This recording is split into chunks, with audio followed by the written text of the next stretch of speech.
Hello, Best English Podcast family. It's Sophia, and I'm here with a huge thank you and some very exciting news that's all because of you. You are the heart of this channel, and we've been listening closely. You asked for more dynamic, conversational English practice. You asked for a dual host show to improve your listening skills. Well, you asked, and we listened. Today, the next evolution of your English learning journey is finally here. This is a game changer for your fluency, and I am so thrilled to introduce your amazing new hosts.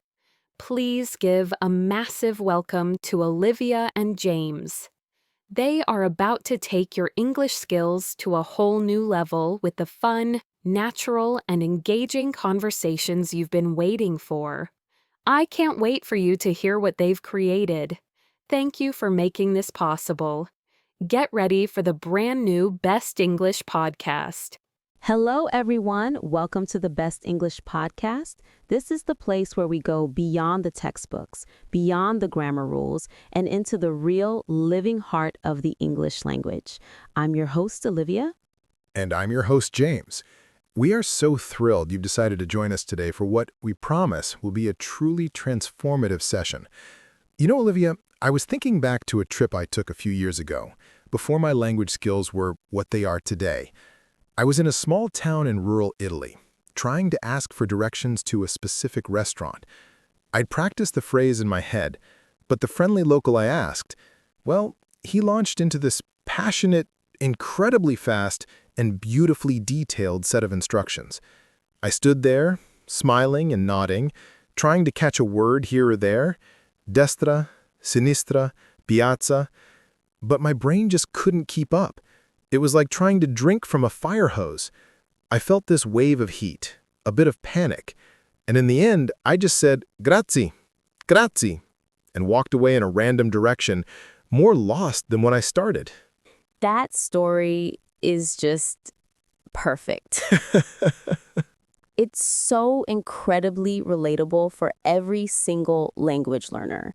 It's that exact feeling, a mix of confusion, a little bit of embarrassment, and that deep, frustrating knowledge that the problem isn't your ears, it's the connection between your ears and your brain. We call it listening anxiety, and it is a massive barrier to fluency. It truly is. And it's why we're dedicating this entire extended masterclass to this one topic today. If you spend any time online, you're bombarded with conflicting advice. Learn English in 7 days! Just watch movies! The one secret native speakers don't tell you. It's a jungle of information. And it's hard to know what actually works. Well, today, we're here to be your guides through that jungle. We have spent weeks analyzing a huge amount of material, research from the cognitive scientists and linguists, detailed stories from highly successful English learners, and proven strategies from experienced teachers to create this definitive roadmap. Today, we're going to be mythbusters. I love that. A myth-busting masterclass. We're going to identify 4 of the biggest, most common, and most damaging myths about improving your English listening skills. These are the flawed ideas that keep learners feeling stuck. And for each myth we expose and bust, we're going to replace it with a powerful, evidence-based truth and a complete toolkit of strategies that you can start using immediately. This is going to be a very deep dive. We'll start by busting the myth that listening is a passive skill you can absorb by magic. Then we'll challenge the toxic perfectionist mindset that tells you that you have to understand every single word to be successful.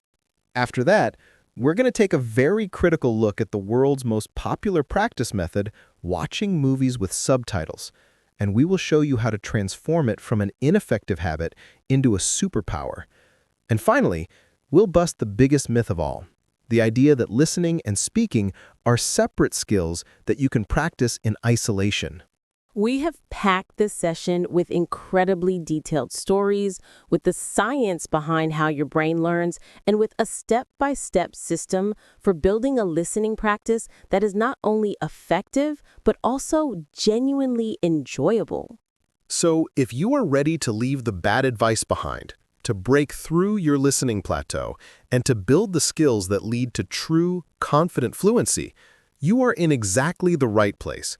Let's get started and bust our very first myth. All right, James, let's get right into it.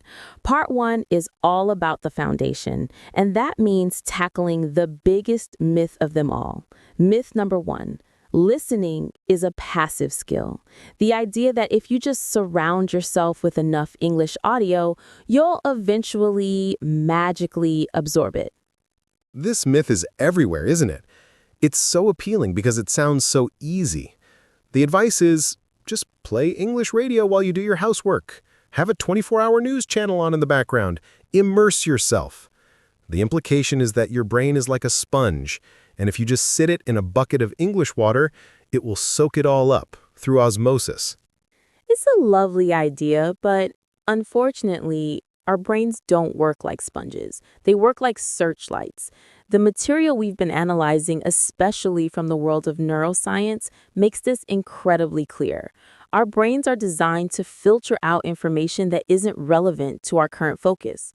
There's even a specific part of the brain responsible for this, called the reticular activating system, or RAS. The RAS. That sounds complex, but the idea is simple, right? It's the brain's bouncer. It stands at the door of your conscious mind and decides what information gets in and what stays out. A bouncer is the perfect analogy. Think about it. Right now, you're probably not noticing the feeling of your chair against your back, or the hum of your refrigerator, or the faint sound of traffic outside. Your RAS has decided that information isn't important, so it's filtered out. But the moment I mention the hum of your refrigerator, Suddenly I can hear it. My attention has been directed to it. exactly. You gave your RAS a mission. Listen for the refrigerator. And it immediately let that information through. The same thing happens with language.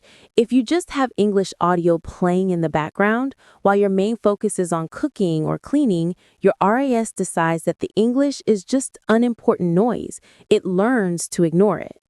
So the immersion strategy of just playing background audio can actually be counterproductive. You're literally training your brain to tune English out. Precisely. This brings us back to that crucial distinction between hearing and listening. Hearing is passive, it's a sense. Listening is active, it's a skill.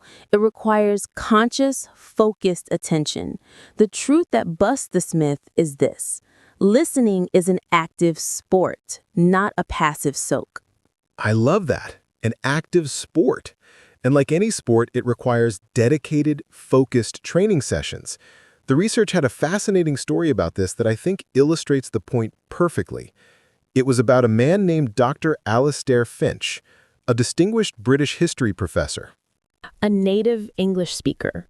A native English speaker and expert in his field. He took a position as a visiting scholar at a university in Boston, in the United States, and he assumed that communication would be effortless. But he was in for a shock. What happened? He found that he genuinely struggled to understand his undergraduate students. They spoke incredibly fast. They used a lot of American slang he'd never heard. They used cultural references he didn't get. Their questions and lectures were a blur of sounds.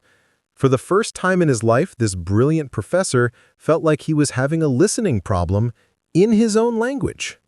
That is fascinating. It shows that listening isn't just about the language. It's about dialect, speed, and context. It's a skill you have to adapt. And that's what he realized. He had been passively hearing their words, expecting to understand, but he wasn't actively listening. So he decided to treat it like a research project. He gave himself a mission. During his lectures, instead of just talking, he started to actively listen for his students' specific patterns of speech. He even started watching popular American TV shows that his students talked about. So he was actively directing his attention. He gave his RAS a new set of instructions.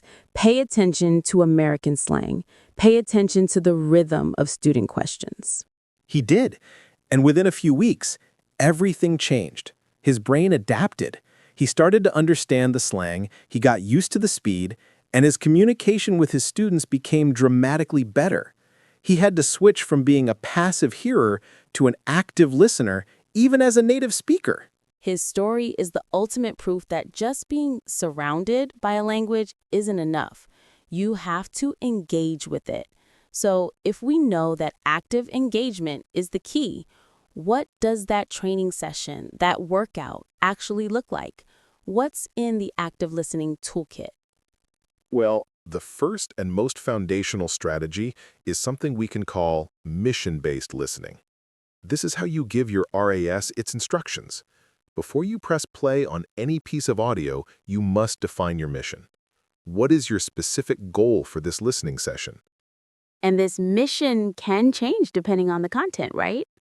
Absolutely. Let's make this really practical. If you're about to listen to a news report, your mission could be identify the core problem, the people involved, and the proposed solution. 3 specific things to listen for. Okay. And what if it's a storytelling podcast? Your mission could be track the main character's emotional journey. What are the 2 main obstacles they face? See how specific that is? It's not just listen to the story. It's an active task. I love that. And for a more conversational piece, like an interview? Your mission could be listen for the interviewer's best question and listen for one surprising thing the guest said. This approach transforms listening from a vague activity into a focused, goal-oriented task. It's the difference between wandering aimlessly in a forest and following a map to a specific destination. So that's the first tool, setting a clear mission. What's next? The next tool is interactive note-taking. Now, this doesn't mean trying to transcribe everything. That's a recipe for disaster. This is about using a pen and paper, or a screen, to deepen your engagement with the material. There are different ways to do this, I imagine. Many. For a structured piece, like a TED Talk or a lecture, you could use a simplified version of the Cornell method. Draw a line down your paper. On the right side, you jot down key ideas and key words as you listen. On the left side, you write questions that pop into your head. So you're not just receiving information, you're dialoguing with it. You are. For a more creative or brainstorming style talk, you could try mind mapping. Start with the central topic in the middle of the page and branch out with key ideas as you hear them. It's a visual way of organizing the information stream. And for fast, informal conversations, the goal is just to capture a few key things, any new and interesting vocabulary, or a question you have about something you didn't understand. The physical act of writing creates a stronger neural connection, doesn't it? It helps with memory and focus. It absolutely does. The next tool is simple but so powerful. Embracing the power of the pause button.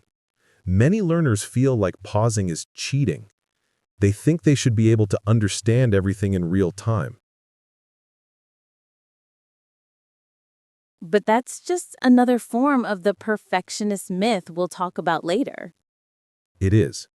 The pause button is not a crutch. It's an essential learning tool. When you hear a complex sentence or an interesting new phrase, pause the audio. Give your brain a second to catch up.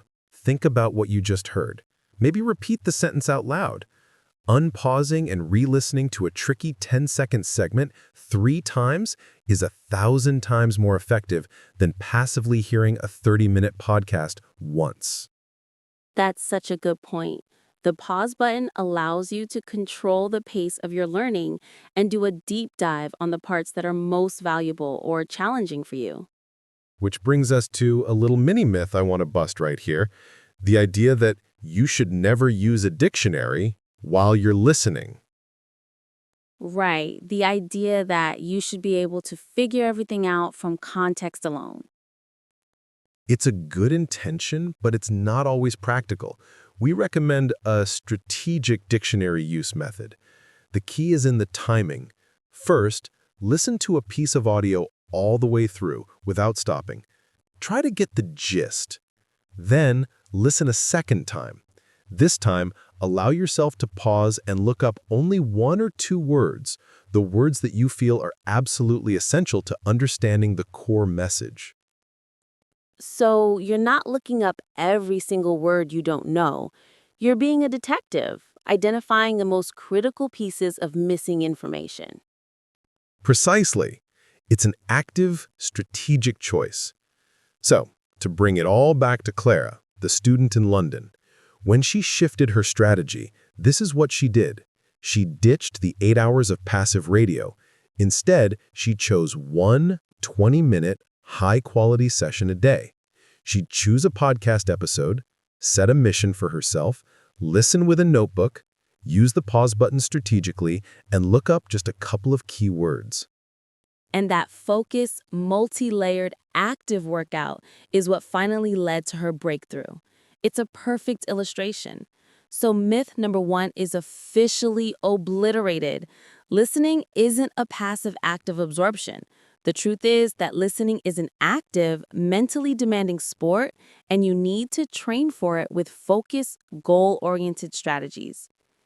James, that deep dive into active listening is the perfect foundation.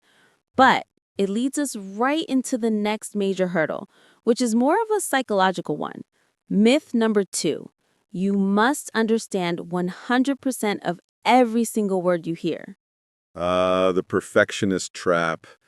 This mindset is like a virus for language learners. It's this little voice in your head that says, if you miss a word, you failed. If you're not perfect, you're not good enough. It turns listening, which should be a process of discovery, into a stressful, high-stakes performance. And it's a completely unrealistic standard. We need to say this again because it's so important. Native speakers do not catch 100% of the words they hear. It's a fantasy. It really is. Think about a real-life conversation. People mumble, they talk over each other, a loud car drives by, a phone buzzes. Conversations are messy. Native speakers are just incredibly skilled at navigating that mess. They have a lifetime of experience in using context to fill in the blanks. And they have the confidence to just let a missed word go. They don't panic. Exactly. Their goal is always comprehension of the message, not perfect transcription of the words. This perfectionist myth is so damaging because, as we touched on earlier, it actively works against comprehension. The anxiety it creates literally makes it harder for your brain to function. We had the story of Marco, the IT professional from Italy, whose brain would freeze when he heard an unfamiliar word. The research on this is really clear. Under stress, your brain's prefrontal cortex, which is responsible for logical reasoning and working memory, starts to go offline. Your more primitive emotional brain, the amygdala, takes over. So when you panic about a missed word, you are physically reducing your brain's ability to understand the next words that are coming. It's a self-sabotaging cycle. To really bring this to life, the analysis had another very detailed story. It was about a woman named Sofia, a talented translator from Argentina. She had just landed her dream job working for a global NGO focused on humanitarian aid. Wow, that sounds like a very demanding environment. High-stakes communication. Extremely high stakes. She was often in meetings where teams were discussing urgent crises, natural disasters, refugee situations. The information was complex, and the details mattered. And Sophia was a perfectionist. She believed that to be a good translator and a valuable team member, she could not afford to miss a single detail. I can feel the pressure already. It was immense. She would go into these meetings with her heart pounding. She would listen with this incredibly tense focus. And just like Marco, whenever she heard a word or an acronym she didn't recognize, her mind would get snagged on it. But what was the consequence of this, beyond just her own stress? This is the crucial part. Because she was so obsessed with catching every single factual word, she was completely missing the emotional subtext of the meetings. Her colleagues would be talking about a difficult situation on the ground, and their voices would be filled with urgency or sadness or frustration. Sophia was so busy trying to mentally translate the technical terms that she missed the tone. So she was missing a huge layer of the communication. A vital layer. Her boss eventually gave her some feedback. He said, "Sophia, your reports are technically accurate, but you're missing the human story.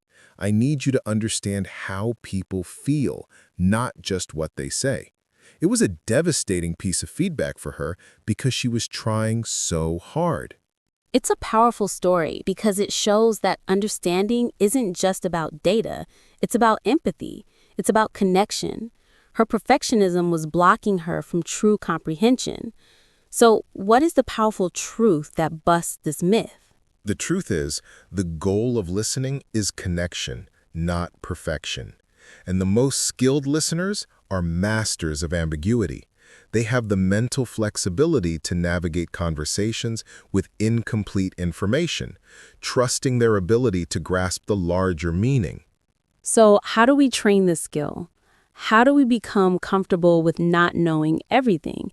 This is where the top-down listening toolkit comes in, right? Exactly. Top-down listening is the antidote to the perfectionist obsession with bottom-up details. And the first and most powerful tool in this kit is learning to use context as a superpower. But we can break context down even further. Okay, what are the different layers of context? Well, first, there's the situational context. Where is this conversation happening? Who is speaking? What is their relationship? The language someone uses in a formal business presentation is going to be very different from the language that you use with a friend in a coffee shop. Just knowing the situation gives your brain a huge amount of predictive power. That makes sense. Then there's the context of the conversation itself. Right, the linguistic context. This is about using the words you do understand to build a bridge to the words you don't. It's that detective work we talked about. What was said just before the unknown word? What was said immediately after? The clues are almost always there. And finally, there's a bigger, broader layer of context. Yes, the cultural context. Every culture has different ways of communicating. Some are very direct, some are more indirect. Understanding these norms can help you decode the unspoken meaning behind the words. This is a more advanced skill, but it's part of the top-down approach. So the first strategy is to consciously practice using these layers of context. What's the next tool for the top-down listener? The next tool is to train yourself to listen specifically for tone and emotion. This is what Sophia, the translator, was missing. The same sentence can have 5 different meanings depending on the intonation. Think about the phrase, "Oh, great." Right. If I say, "Oh, great," with a high rising pitch, I sound genuinely happy and excited. But if I say, "Oh, great," with a low, falling, slow pitch, I sound sarcastic and disappointed. And if I say, "Oh, great," with a questioning rise at the end, I sound uncertain. Exactly. The words are the same, but the message is completely different. Actively listening for these musical cues, the pitch, the pace, the volume, gives you a massive amount of information that you don't get from the words alone. It's a skill you can practice by watching movie scenes without looking at the picture and just trying to guess the characters' emotions from their voices. I love that exercise. Another tool here must be actively training your inference muscle, right? Framing guessing as a skill. Yes, you have to reframe guessing. It's not a sign of weakness, it's a sign of intelligent listening. You can train this muscle. A great exercise is to find a podcast that provides transcripts and create your own bleeped out audio. Take a sentence, remove a keyword, and then try to infer what that word could be based on the rest of the sentence. You are literally practicing the skill of filling in the gaps. These are all fantastic strategies for what to do in your own practice. But this brings us to a really important mini myth that I think we need to bust right now. It's the idea that if I don't understand something in a real conversation, I should just stay silent and pretend I do. Oh, the smile and nod strategy. It comes from a place of fear, doesn't it? The fear of looking stupid or of interrupting the flow of the conversation. But it's so counterproductive. If you don't understand a key point and you stay silent, you can't truly participate in the conversation. You become a passive observer, and the potential for real connection is lost. So we need to bust this myth by equipping learners with a toolkit of polite clarification phrases. It is always better to ask for clarification than to pretend you understand. It shows you are engaged and that you care about what the other person is saying. So, what are some good phrases for a B2 learner to use? You can start with something simple like, "I'm sorry, I didn't quite catch that. Could you say it again?" Or if you understood most of it but missed a key part, you can be more specific. "Sorry, could you repeat that last part about the marketing budget?" That's great because it's very targeted. Another excellent technique is to paraphrase what you think you heard. Yes, this is a very powerful one. You can say something like, "So, if I'm understanding you correctly, you're saying that we need to delay the project launch. Is that right?" This gives the other person a chance to confirm or correct your understanding. And what if the problem isn't the speed, but a specific word or phrase? You can ask for a definition or a different explanation.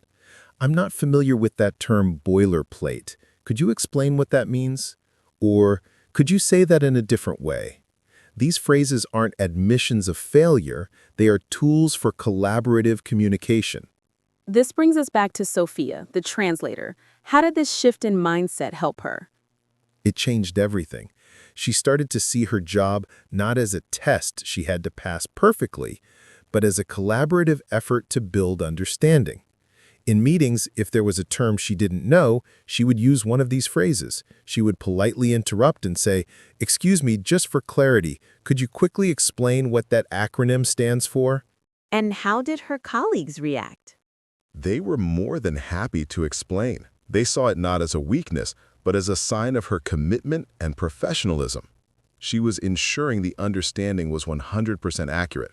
And because she was less anxious about missing words, she had more mental space to listen for the emotional tone, which made her a much more effective and respected member of the team.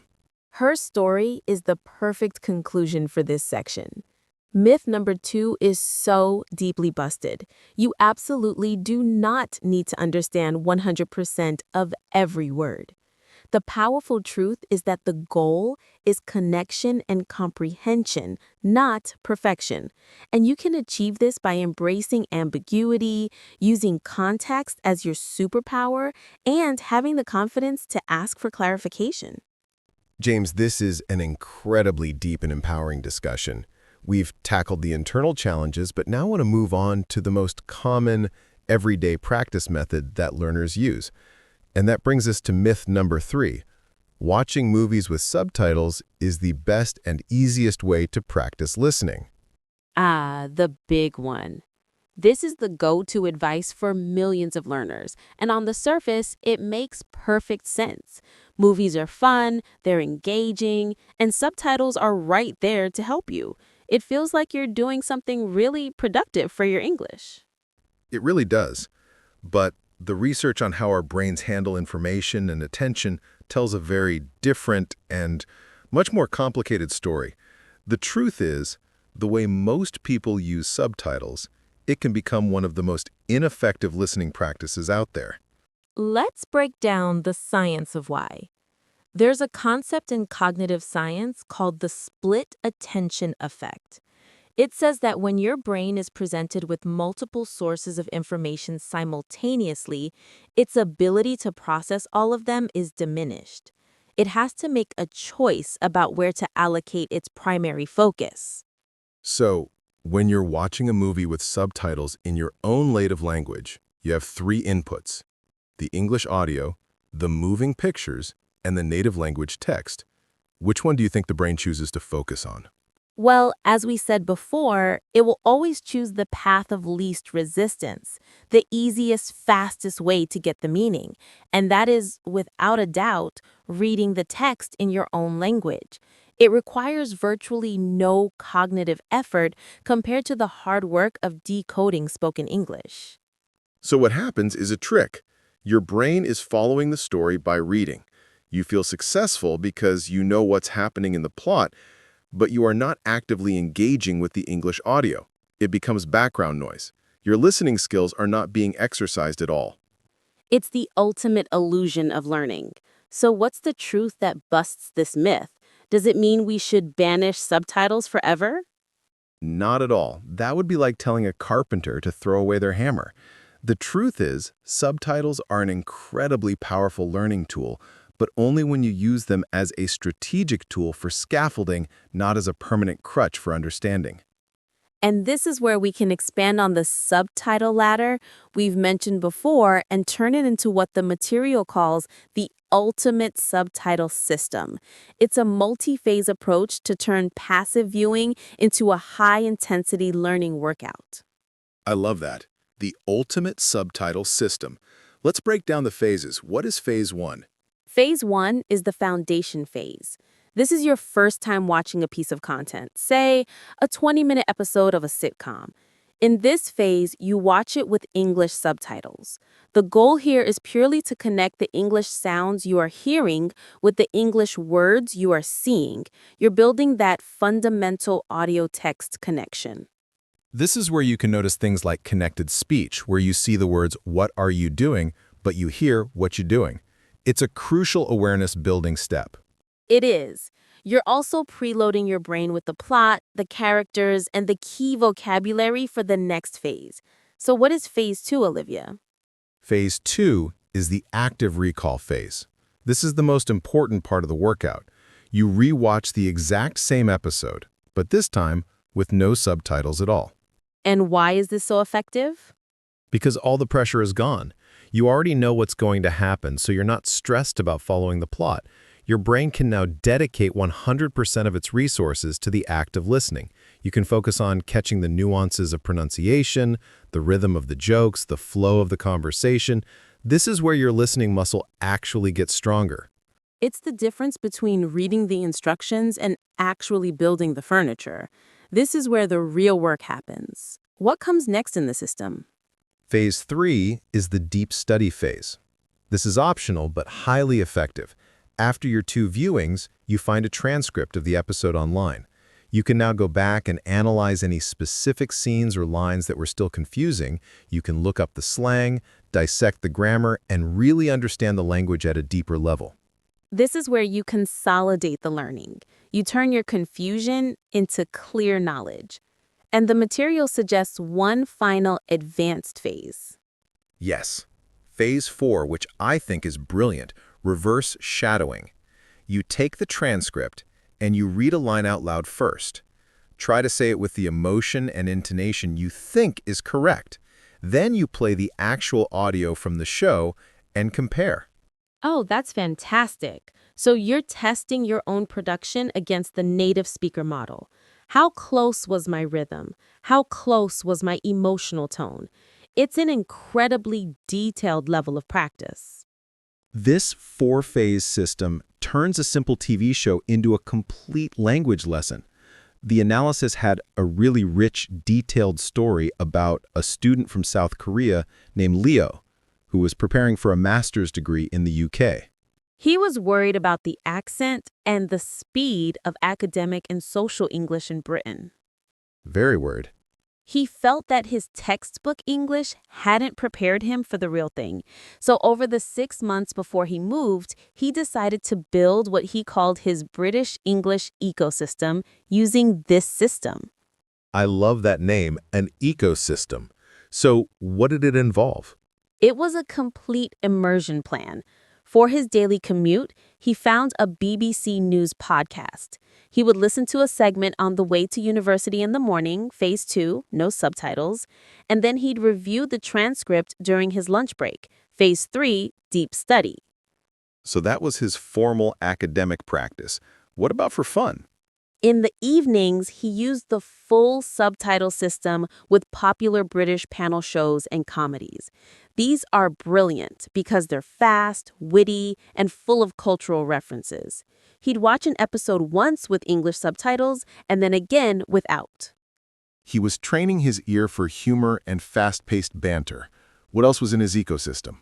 He was also a big fan of British indie music. He would find songs he liked, and his practice was to learn all the lyrics and sing along. This was amazing for his pronunciation and for learning about connected speech in a very natural way. He even found a few British YouTubers who vlogged about student life in London, so he was getting insights into his future life while practicing. That is such a comprehensive, intelligent approach. He wasn't just passively consuming, he was actively curating and interacting with a world of content. And the result? When he landed in London, he said the culture shock was minimal. He could understand the cashier at the grocery store, he could follow the jokes his new classmates made in the pub, and he could keep up in his university seminars. His 6 months of systematic practice had prepared him completely. His story is the ultimate proof of this myth. It's not that you watch movies, it's how you watch them. So, myth number 3 is thoroughly busted. Watching movies with native language subtitles is one of the least effective ways to practice. The truth is that you must use subtitles strategically within a system, like the ultimate subtitle system, to turn passive viewing into a powerful, active workout for your ears. We have cleared some major roadblocks so far, James. We've established that listening is an active sport, that perfection is not the goal, and that there's a right and a wrong way to use tools like subtitles. But now we come to the final and perhaps the most profound myth. Myth number 4. Listening and speaking are separate skills that should be learned and practiced in isolation. This myth is so deeply embedded in traditional language education. You have a listening class, and then you have a speaking class. You have listening exercises in your textbook and separate speaking exercises. We're taught to put these 2 core skills into completely different boxes. But our brains simply don't work that way. The material from the world of neuroscience on this is absolutely fascinating. The brain regions that are responsible for language comprehension, for understanding the input you hear, and the regions for language production, for creating the output you speak, are not separate departments. They are a deeply integrated, interconnected network. It's a constant, dynamic feedback loop. The input you receive through listening directly, physically, shapes the neural pathways that you will use for speaking. The quality, the quantity, and the variety of your listening input becomes the raw material for everything you will ever say. I love the analogy from the analysis. You cannot learn to paint like Van Gogh just by reading books about his techniques. You have to spend hundreds of hours looking at his paintings, absorbing his use of color, his brushstrokes, his composition. It is the visual input that trains your hand. In the same way, you cannot learn to speak like a native speaker without thousands of hours of high-quality listening input.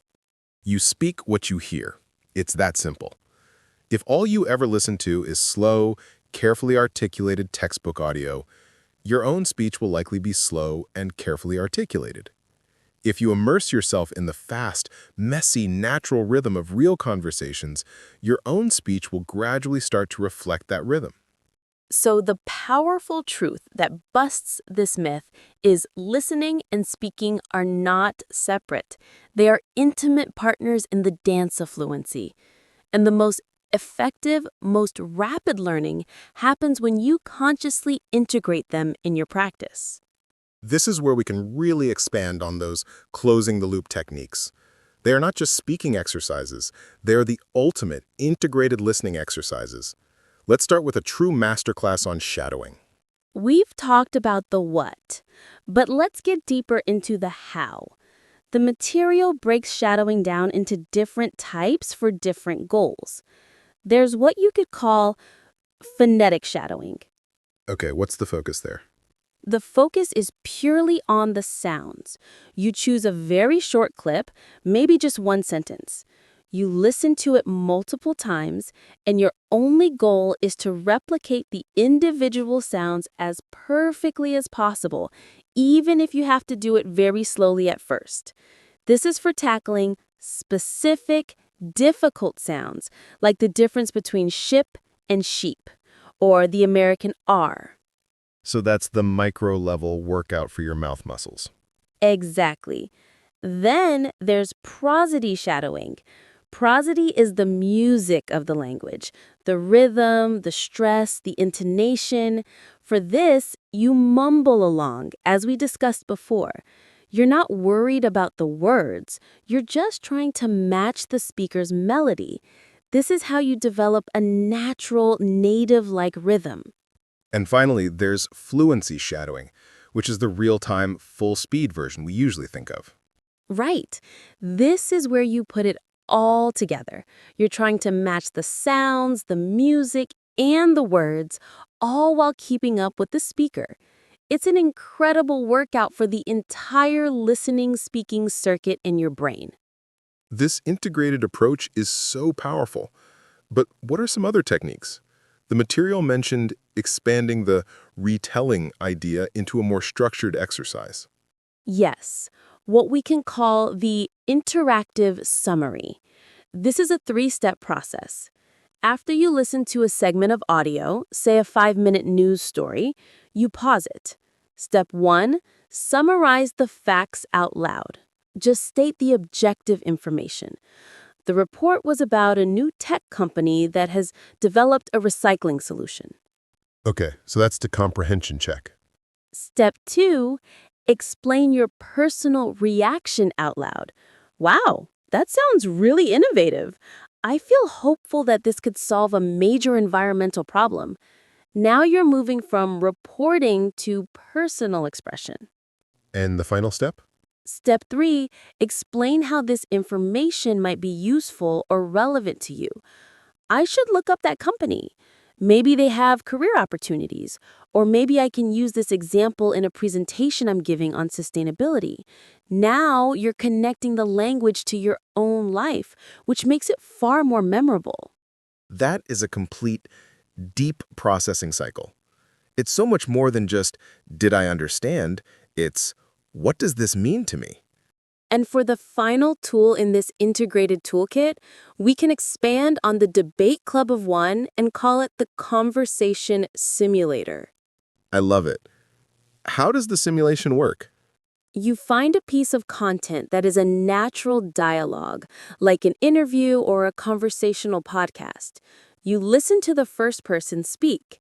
Then you press pause. And instead of just listening to the second person's reply, you become the second person.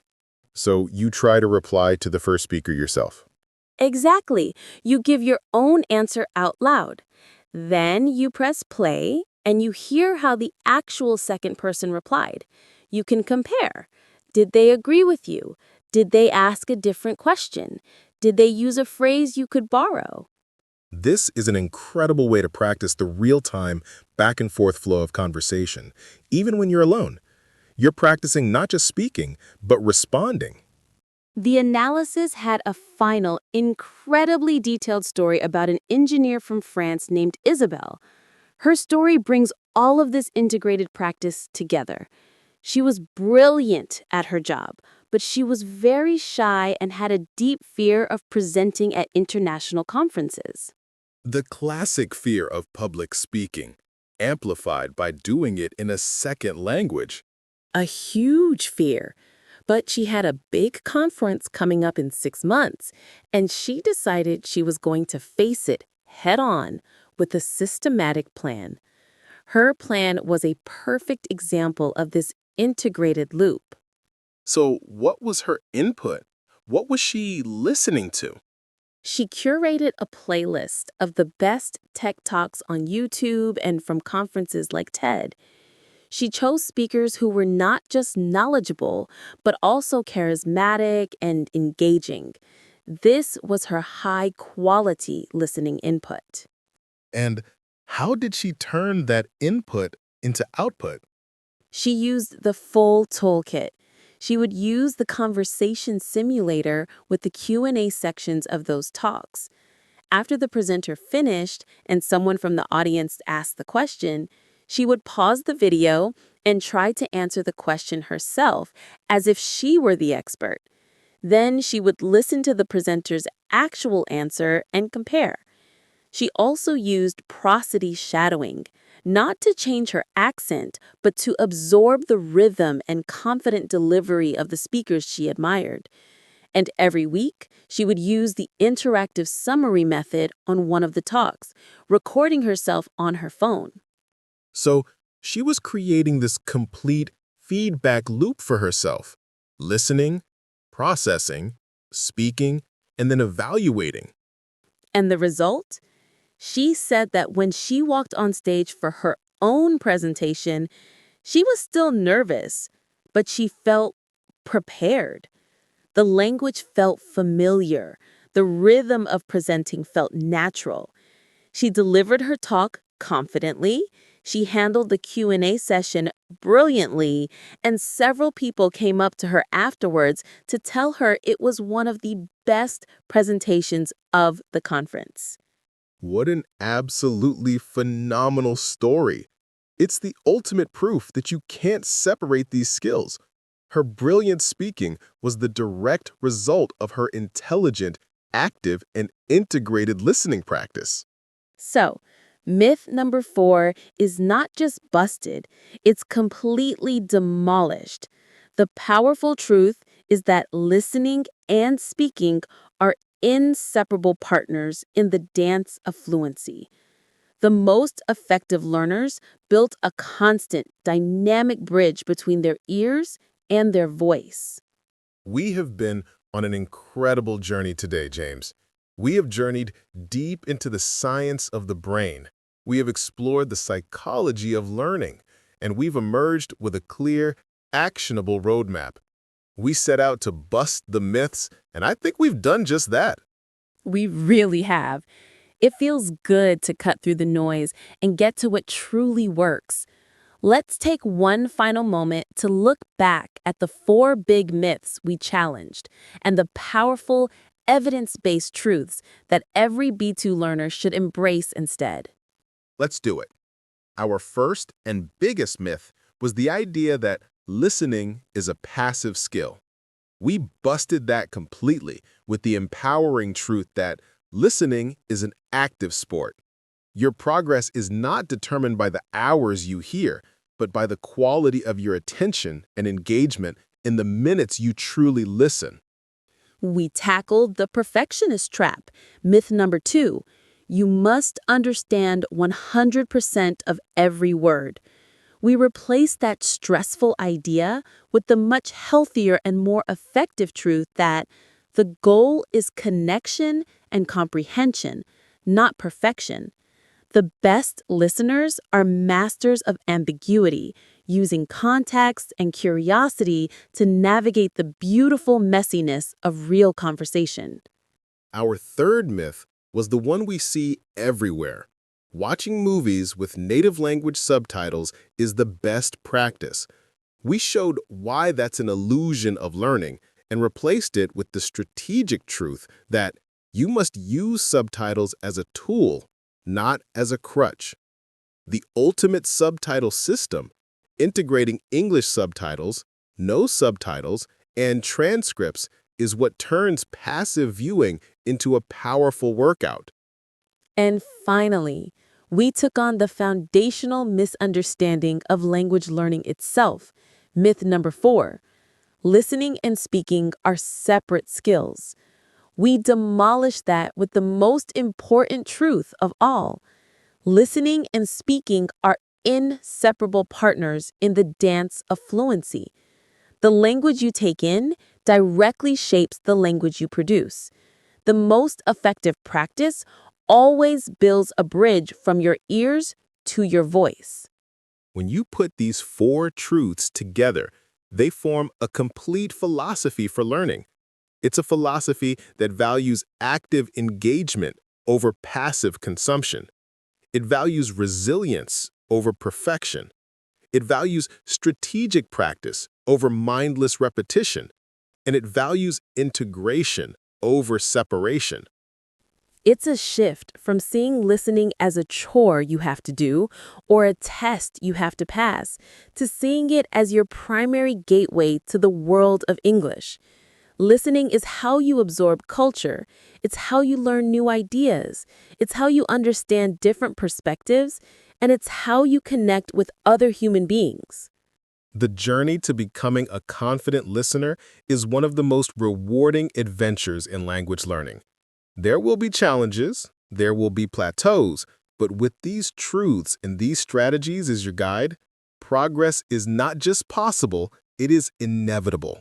Every conversation you lean into, every podcast you actively engage with, every movie you watch with intention, you are physically rewiring your brain for fluency. You are building something remarkable. Trust the process, enjoy the journey, and be proud of every step you take. Thank you so much for joining us for this special deep dive masterclass.